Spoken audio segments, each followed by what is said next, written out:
Mandizibulisele ebandleni ngegama elimnandi kaKristu Nkosi. Amen.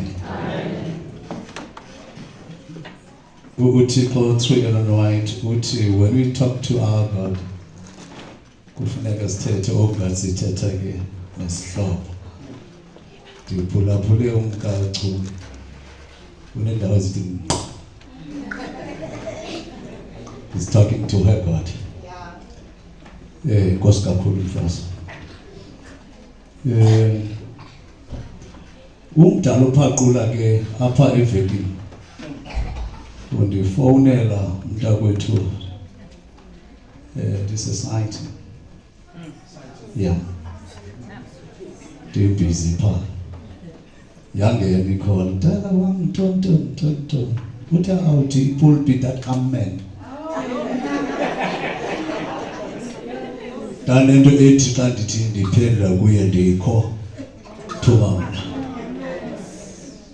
You know, into zikaThixo ziyamangalisa. Ukuba unikwa iduty suyithatha oba unika umdala uyinika lizulu ndinetsikelo nje zihamba zodwa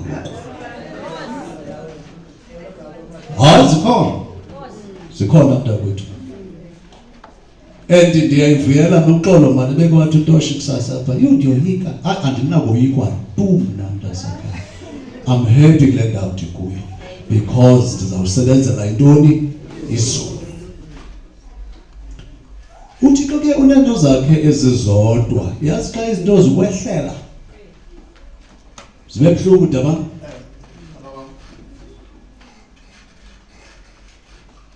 Zibuhlungu apha kuwe kanti uThixo unenjongo akulungisela isitheke phambi kwabandizeli. uIsrael undululwa nguYehova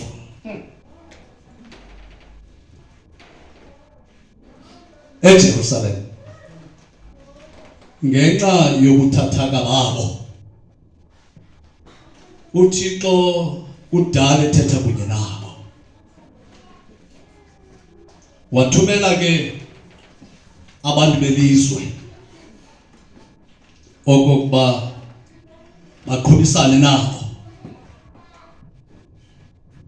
Yabuhlungu kube lento yafika into kaNebukadnezar engenanto yokwenza yakucenga bandululo. Kanti apha ekubandululeni uYehova isandla sakhe sihamba nabo.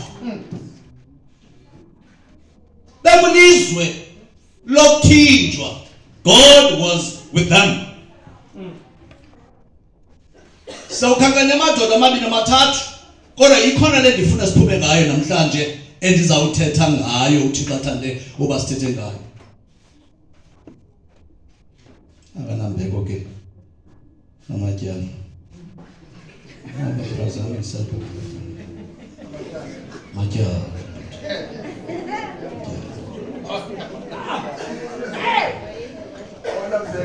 anambeko matyala epulpitini futhi.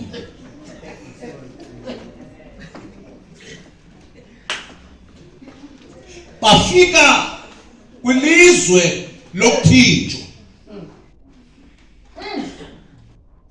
endibona ukuba mhlawumbi abanye babo babelakaza befuna uqonda kokuba isiphelo sethu siza kuthini, forgetting that they are serving a wonderful God.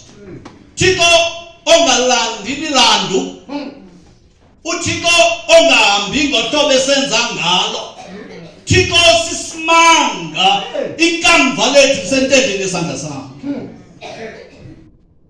Azinga amadoda elizwe kuba bemeyisile uIsrayeli akoyisakala uIsrayeli ukuhamba noThixo. Kukho amadodana ke bathathu akhanganyiweyo Paul ukuthi ke amadodana nawo ayisebukumkanini ngabantwana begazi kwaIsrael. Omnye wabo ke yayinguDaniel. Kuthiwa indlela wayichubeke ngayo lo mfana esisimanga ingqondo yakhe engathi ngamanzi, more special ke kwiinto ze-science. Bewuqonda ukugcina efundisiwe kwaSisrael. Apha ke kuDaniel ndifuna sifunde kuchapter 12. Sifunde uverse 1. Siphele kwalapha ke kuverse 1. Daniel chapter 12, reading from verse 1 to 1. Okanye no-2 ke singamfana simnyangeze nje.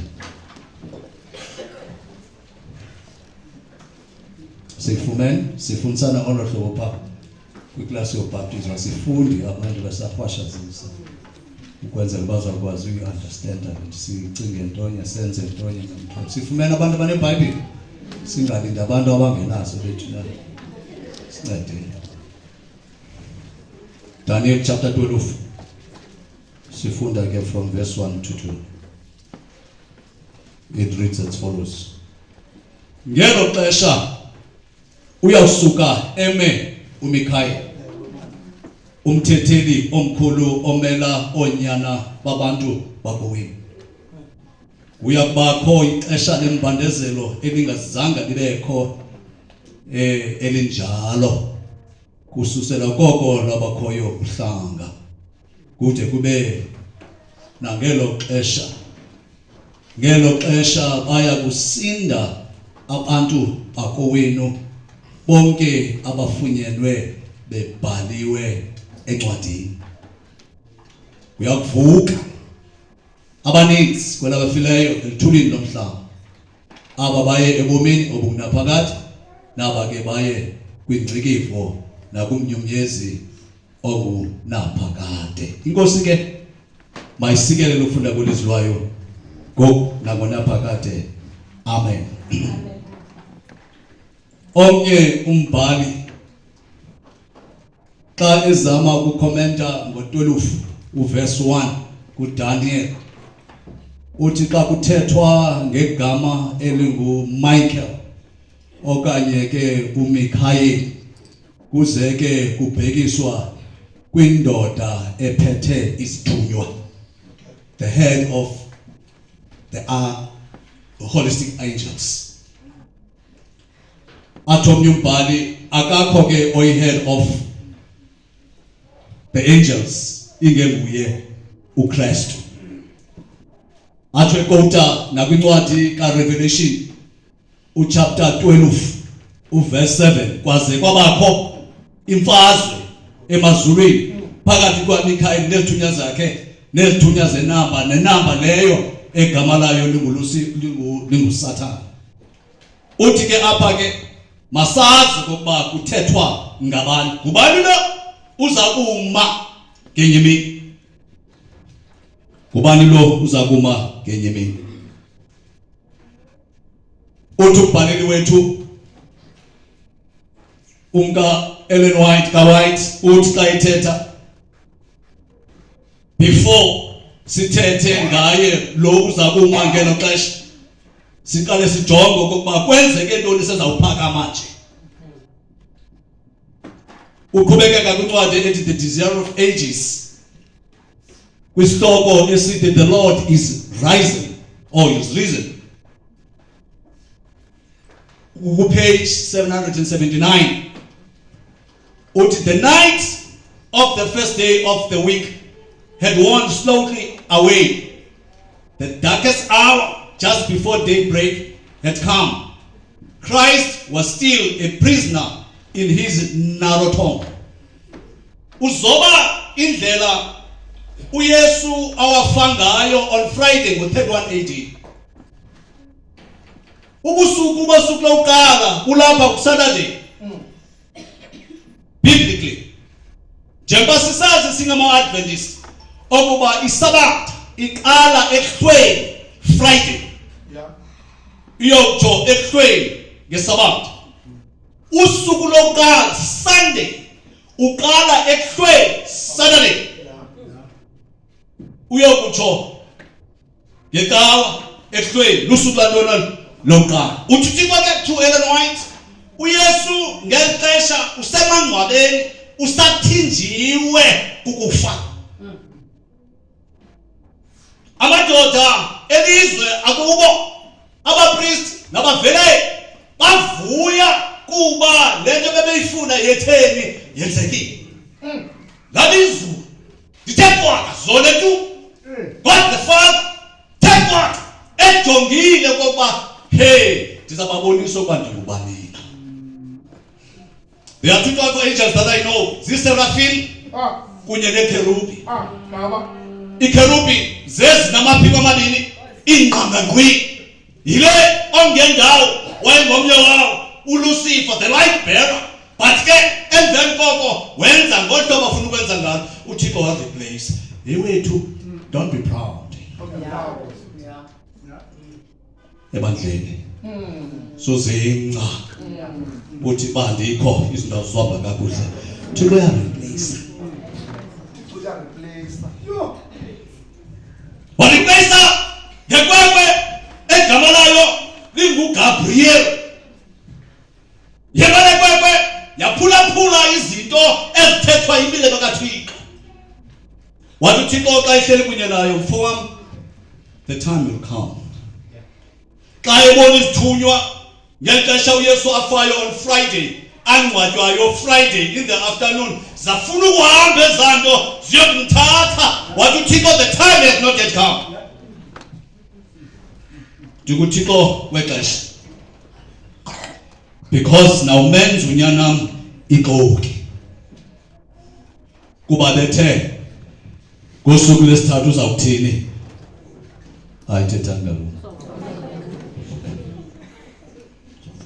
UThixo through night wamumathwa ukufa, wamumathwa lingcwaba xaka zonethu, wacinga ngendawo all is well. UThixo through night ongendawo together nethunya zabo bavuya eba uYesu uyahlala emangcwabeni ngona phakade. Little did they know. Little did they know. Lo Thixo osisimanga. Uthi ke lo mfazi xa iqhubekeka, the great stone was in its place. Amangcwaba abo ke fokavani ayingafani nawethu 6 feet underground.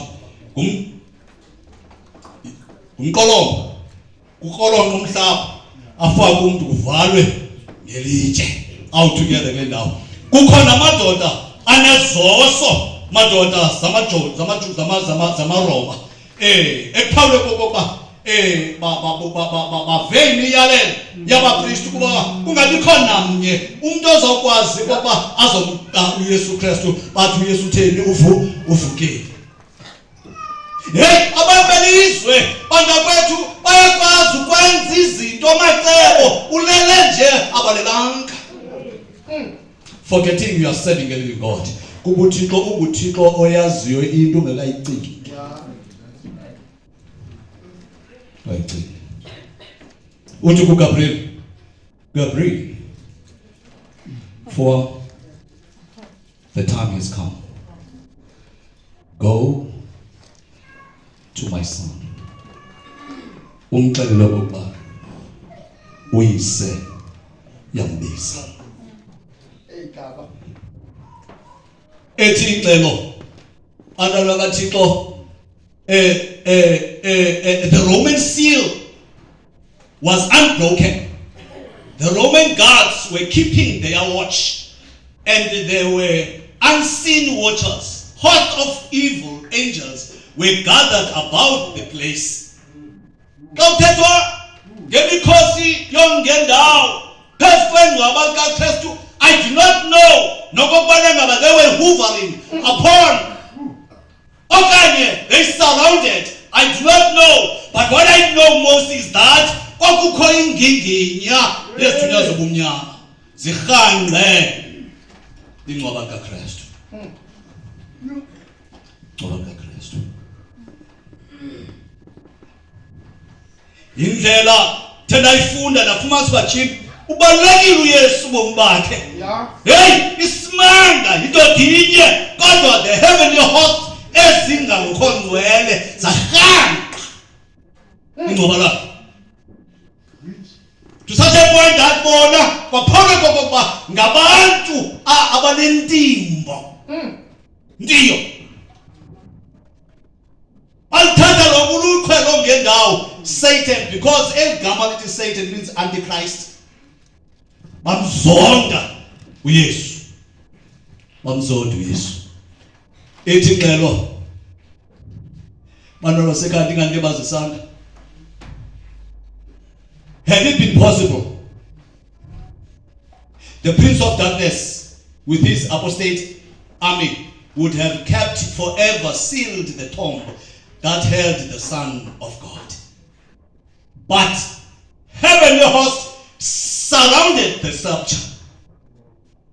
Angels that excel in strength were guarding the tomb and waiting to welcome the Prince of Life. Zithunywa zongendawo zikho, nezithunywa zikaThixo zikho. EzikaThixo zilindele ukwamkela unyana kaThixo ophume engcwaleni. Kwakungelula ma-Adventist, kwakunzima kuye uYesu. Bear in mind, chapter 12 uverse 1, ngelo xesha uyawusukeme uMikha sisazamulanda the reason for Christ okokubana ngaba ke abangela uba kuthiwa uzawuphakama, uphakame enze ntoni?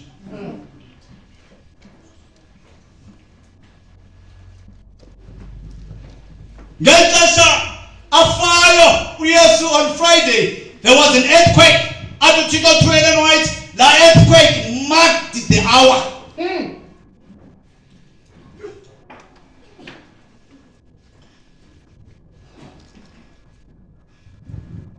And behold, there was a great earthquake, for the angel of the Lord descended from heaven, clothed with panoply of God. This angel left the heavenly coast. The bright beams of God's glory went before him. Uyahamba, xa kunika umsebenzi ukuthwalisa izinto zisimanga, ukunika amandla, nakusiva ngoku uGabriel akazihambelanga nje ngumpoqa-poqa, kwakukho imitha ekhazimlayo yobungcwele bukaThixo.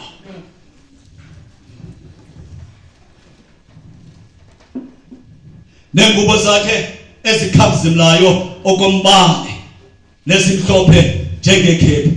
And for fear of him, the keepers did shake and became as dead men. Lamadoda elilizwe ahanqe okanye ajonge elingcwaba awa okwamadoda afileyo ngenxa yobukho bukaThixo ngaye uGabriel. Umbuzo omnye uthi, now priests and rulers, where is the power of your God? Brave soldiers that have never been afraid of human power are now as captives, taken without sword and spear. The face they look upon is not the face of mortal warrior. It is the face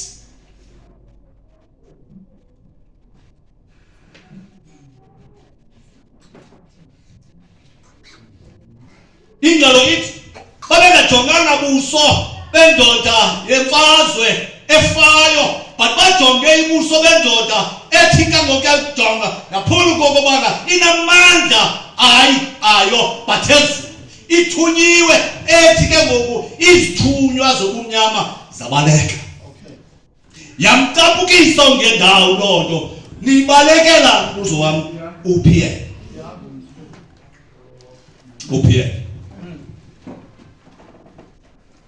Uphiye bantwana bakaThixo. Uthi ke lo mbhaleli wethu, the earth trembles at his approach, hosts of darkness flee, and he rolls away the stone. Heaven seems to come down to the earth.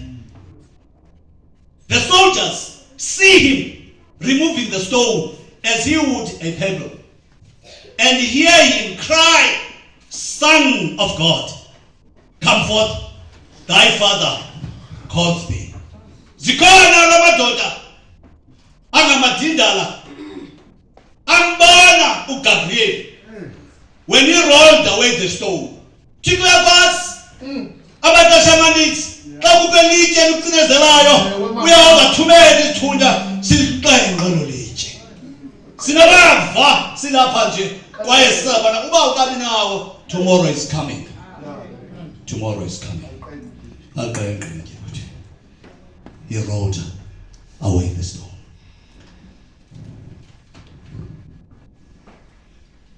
Uthi xa iqhubekeka umbhaleli wethu, they see Jesus come forth from the grave and hear him proclaim over the rent sepulchre, I am resurrection and life. Bamva uYesu ngendlebe zabo, bambona ephuma engcwabeni esithi mna ndiluluvuko ndibubovu.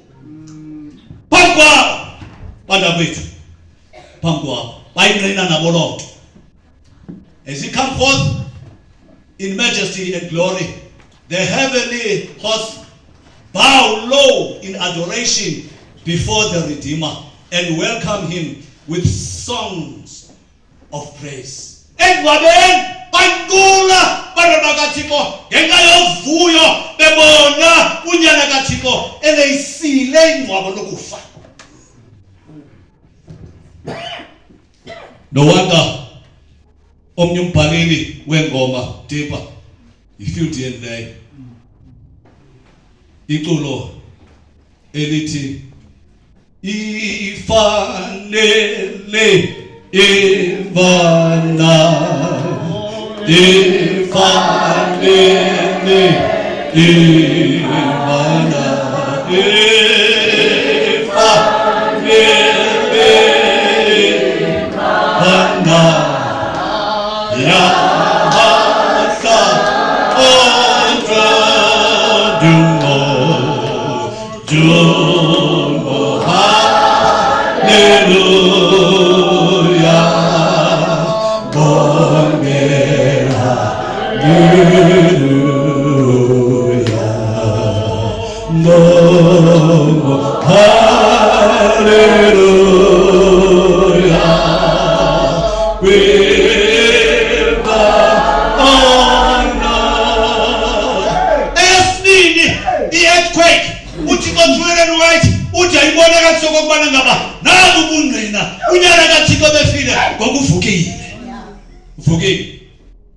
uvukile ethi kula earthquake yokuqala Jamane isimanga sento ngexesha before uYesu afe. By the way, kwigama amagama akhe ithiwa lento kuthiwa amagama mangaphika nesixhenxe amazwi esixhenxe ababekuyisi le ndawo yazi ezinye nantsika ngexesha uYesu athi it is finished. Uthi Thixo through and white those words zangena zachoboza kwindonga zamangcwaba abafileyo baliva. Aya ndiva yagqiba yabavusa bahlala emangcwabeni baliva because abayamhlahlela is only Christ oyinhlahlela abantu basekhaya. Friday in the afternoon it is finished. Angena lo mazwi kwamangcwaba asendleleni zabantwana bakaThixo. No wonder John chapter 5 verse 28 musani kumangaliswa kuba liyenza ixesha lodwa bonke abasemangcwabeni balive ilizwi likaThixo balive.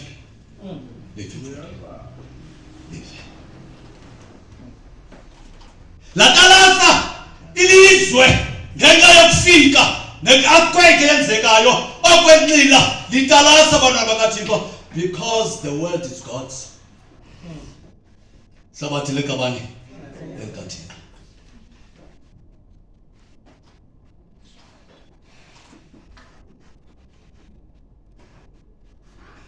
Apinathi lomkhonzazana. At the death of Jesus, the soldiers had beheld the earth wrapped in darkness at midnight. Niyakhumbula ngeli xesha kwakho bumnyama bumnyama earthquake yokuqala le out together kule ndawo and uPaulo kokuba amadindala la amangalisa uba hey kwenzeka uthi ke but at the resurrection they saw the brightness of the angels illuminate the night, and I heard the inhabitants of heaven singing with great joy and triumph. Thou hast vanquished Satan and the powers of darkness.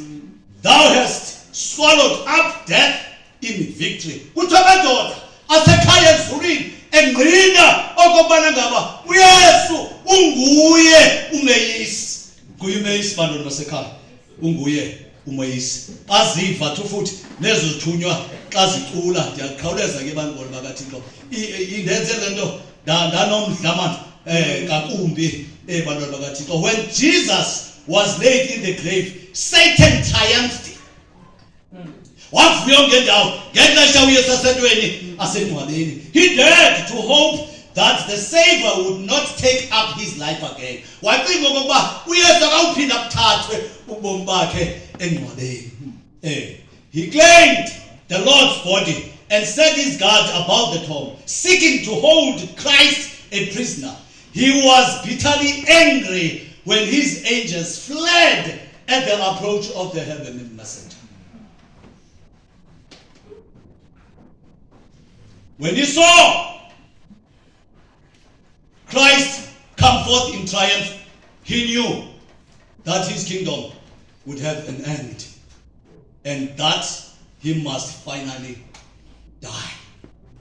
Anithi amen Linda.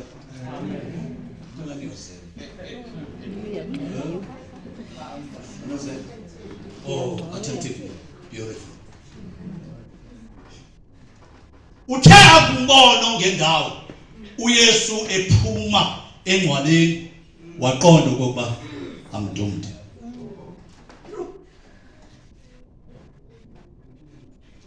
Satan is a defeated foe. Uluchaba oloyiswele. And these are the last kicks of the dying horse. Yakhabalas nobukhalile mntakwethu esifubeni kodwa umxelele ukuba Tigoka Christ. And I'm gonna be with him in heaven. Kona one time zake zathetha ezidemons sasila eholweni. Kwacelwa kanti uzumention nomfundisi wathi umfundisi ayathi uzokwenza lonto bahamba kuzozoyiya. You okuthanda izinto yamireki. Naku ndisiya phala abanye no Ntombi kaMfundisi unathi balomfo. Let's argue the point. That's it. Xotse. Yeah. Yandinaye nabana nisazi kuye 5 in number. Sathandaze ke apha. Athethe zanda. Athethe zanda. Bendiyazi kahle uzawuthetha kakathi. Ayihluphi ke umntana xa into endiyenzayo. Nani together ke. Zathetha zinto. Nawu lapha. Nawu lapha. Exabu,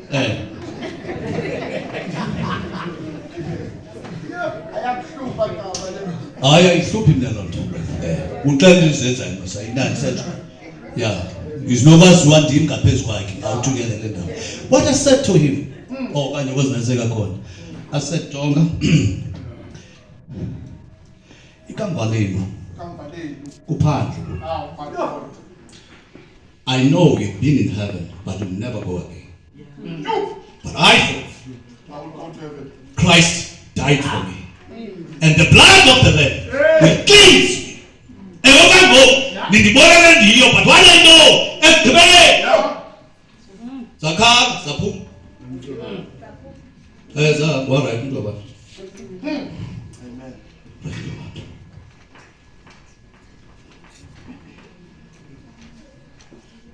Indawo ukugqibela ke bantwana kanti basanga manje. Imandi kumlento. Manje bantwana uxolo manje. Akakho umuntu udikiweyo nokho. Oh.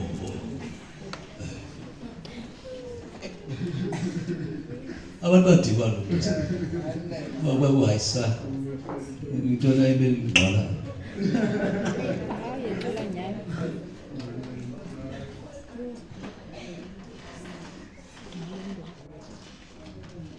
Ixelo phela ilanga elihle lithi ntanami ngelixesha avukileyo uYesu lamadoda ayingqina lonto eberhanqile awunika ingxelo kwaba bebathumile, the priests.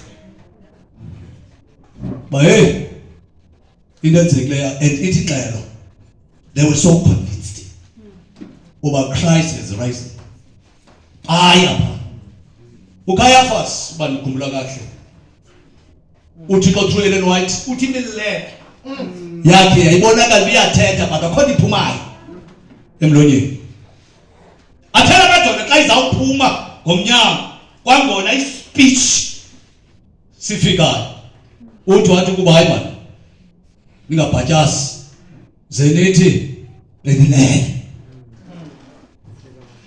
Bafika abafundi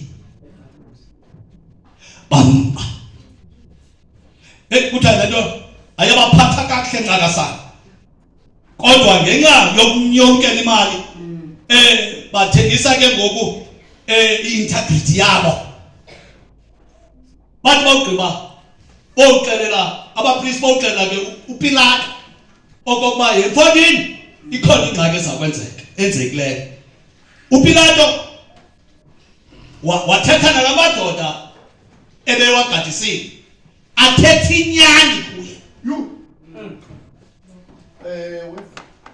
Yamphatha kakubi le nto uPilato ekhumbula okokuba umkakhe ebebhalelwe lizwi oba hey lo mfo akanajani. Abapriest bona fokantipa nababingeleli uThixo through Ellen White uthi yabazinga into ababeyithethile besithi ityala lakhe lo mfo malibizwe phezu kwentloko zethu nabantwana bethu. Yabahonta for the rest of their lives baze boyokufa. Simanga sikaThixo into azenzayo ziyamangalisa. Yilumkele into yenzayo kubantwana bakaThixo. Lumkele bhuti. Lumkele. Masikhawulezise ke size kule ndawo chapter 12 verse 1 yafika